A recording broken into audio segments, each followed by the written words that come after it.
salinity, considered to be the major constraint in sustainable irrigation worldwide, nearly affecting 20% of the world's total irrigated lands.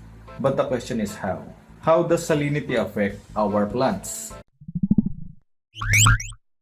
Mainly because of osmosis. Osmosis is the movement of water through a semi-permeable membrane, and to easily figure out where the water will travel, just look to the side where there is a greater solute concentration. Even though there is an abundance of water in the soil, if it has plenty of solutes, water will actually flow out of the plant. This will result to a dehydration of the plant and eventually killing it in the process. So basically, it inhibits the water uptake of the plant. Salinity is also detrimental to the plant growth, as it causes nutritional constraint by decreasing the uptake of phosphorus, potassium, nitrates, and calcium. So another question arises. But how do salt water accumulate? This may be due to seepage from natural marine deposits that mix with fresh water, rendering them unusable for agriculture. But a greater problem in agriculture is the accumulation of salts in our irrigation water. And this is not caused by the contamination of seawater, but rather by evaporation. Because evaporation will actually remove pure water from the irrigation. And this will produce a concentrated level of solutes in the irrigation as well as the soil. This is also the reason why salt stress is prevalent in arid climates, despite being far from sea or salt water.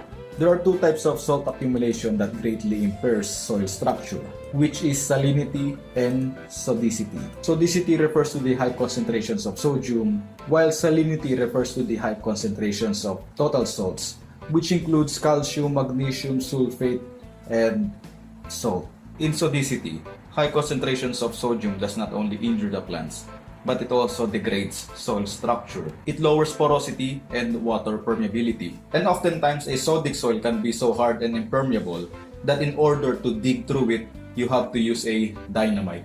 Salinity can be measured in terms of electrical conductivity.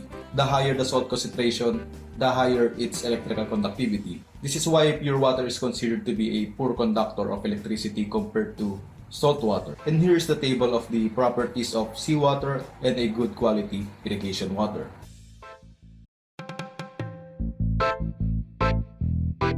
Even in low levels of salinity, it can create a domino effect that can depress the growth of the plant. In high concentrations of salt, plants are unable to take sufficient water, which exposes them to a physiological drought.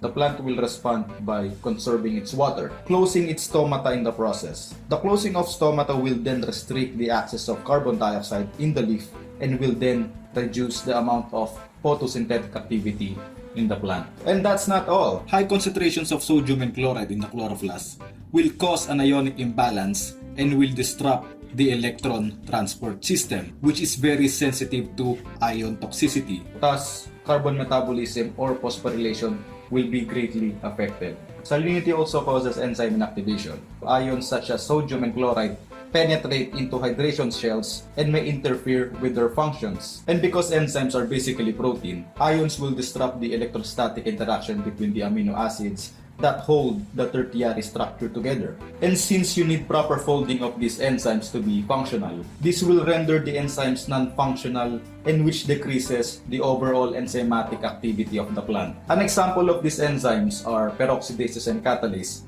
which decreases its activity in the presence of salt stress. Peroxidases are important due to its involvement in scavenging the reactive oxygen species, which are reduced forms of atmospheric oxygen that are capable of causing oxidative damage to the cells. And peroxidases are also involved in the biosynthesis of lignin, which is a polymer responsible for a more rigid, stronger, and hydrophobic cell walls. Catalases are also important in scavenging reactive oxygen species, specifically hydrogen peroxide. And also take note that enzymes extracted from salt-tolerant species are just as sensitive as the enzymes that has been extracted from salt-sensitive species, meaning other mechanisms may be involved in salt-tolerant species in tolerating salt stress.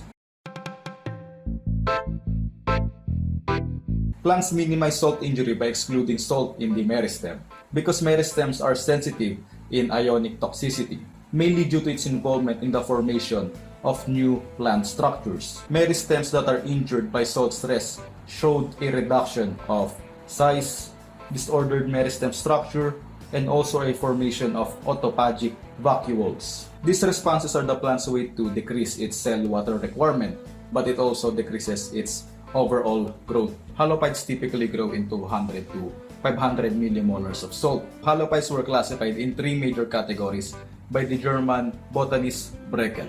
Halophytes, which secrete salts from the inside of the plant through outside its specialized cells called salt glands. It can also have salt bladders that serves as a temporary storage of salts and will be blown out by strong winds or other external stimuli. Halophyte accumulates salt in its vacuoles inside its succulent tissues such as leaves and stem. It also reduces the water potential of the plant, which helps them absorb more water in saline environments, meaning the plant cells contain more ions than its saline soil, creating an osmotic balance in favor of the plant. The increase of ion content is considered to be toxic in non-halophytes, but halophytes evolved to hold sodium in its vacuoles, reducing the overall ion content in the cytoplasm to avoid damage to enzymes and other biological system inside the cytoplasm. Salt excluder halophytes are called salt excluders because they accumulate much more salt in their vacuoles of their parenchyma tissues. They store salts in their parenchyma roots and xylems to prevent damage to meristems such as these shoots.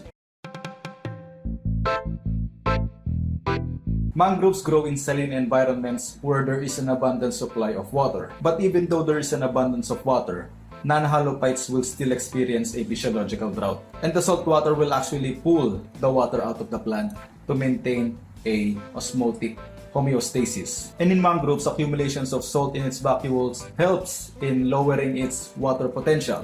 Another mechanism of mangroves to lower its water potential is the biosynthesis of compatible solutes.